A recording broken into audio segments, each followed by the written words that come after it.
দর্শক শ্রোতা ভাই বোন, আজ আমরা ঈদুল আজহার দিনের একটি গুরুত্বপূর্ণ সুন্নাহ সম্পর্কে আলোচনা করতে চাই। আর তা হলো, মুসনাদ আহমদে বর্ণিত হয়েছে যে রাসূল করিম সাল্লাল্লাহু আলাইহি ওয়াসাল্লাম ঈদুল ফিতরে ঈদগাহে যাওয়ার সময় বাসা থেকে কিছু খেয়ে তারপরে যেতেন, আর ঈদুল আজহা এলে তিনি বাসা থেকে কিছু খেয়ে যেতেন না, বরং ঈদগাহ থেকে ফিরে কোরবানির পশু জবে করে সে পশুর গোশত দিয়ে দিনের প্রথম খাবার গ্রহণ করতেন। সেজন্য ঈদুল আজহার সুন্নাহ হলো সকাল থেকে কোনো কিছু না খেয়ে থাকা এবং কোরবানির পশুর গোশত দিয়ে দিবসের প্রথম খাবার গ্রহণ করা।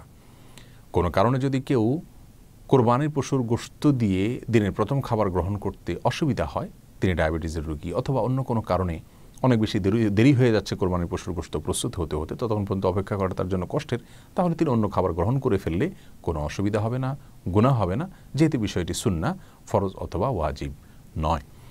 তবে যথাসাধ্য চেষ্টা করা উচিত দিবসের প্রথম খাবার, দিনের প্রথম খাবার যেন কোরবানির গোশত দিয়ে করা যায়।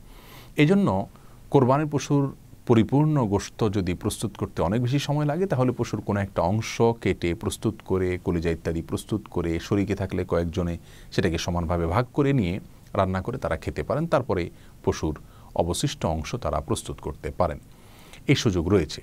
তেমনিভাবে যারা কোরবানি করছেন না, এ সুন্নাহটি তাদের জন্য আবশ্যক নয় বা তাদের জন্য প্রযোজ্য নয়।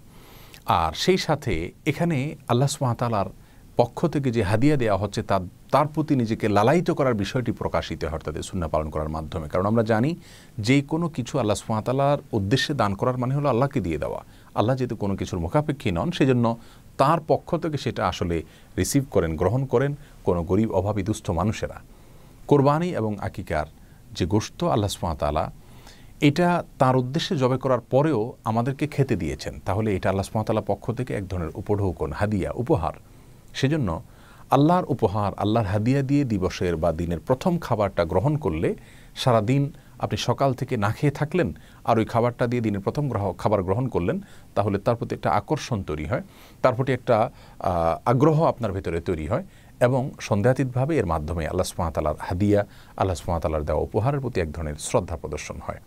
এটাও এই সুন্নাহটির একটি সুপ্ত রহস্য বলে অনেক উলামা ইকরাম উল্লেখ করছেন। সেজন্য ঈদুল আজহার দিনে দিবসের প্রথম খাবার হিসাবে কোরবানি গোশত খেতে পারলে ভালো হয়। কোনো কারণে না খেতে পারলে অথবা সে পর্যন্ত অপেক্ষা করাটা অসুবিধা হয়ে গেলে অন্য খাবার গ্রহণ করলে কোনো প্রকার সমস্যা হবে না, কিন্তু চেষ্টা থাকা উচিত সুন্নাহটাকে পালন করার।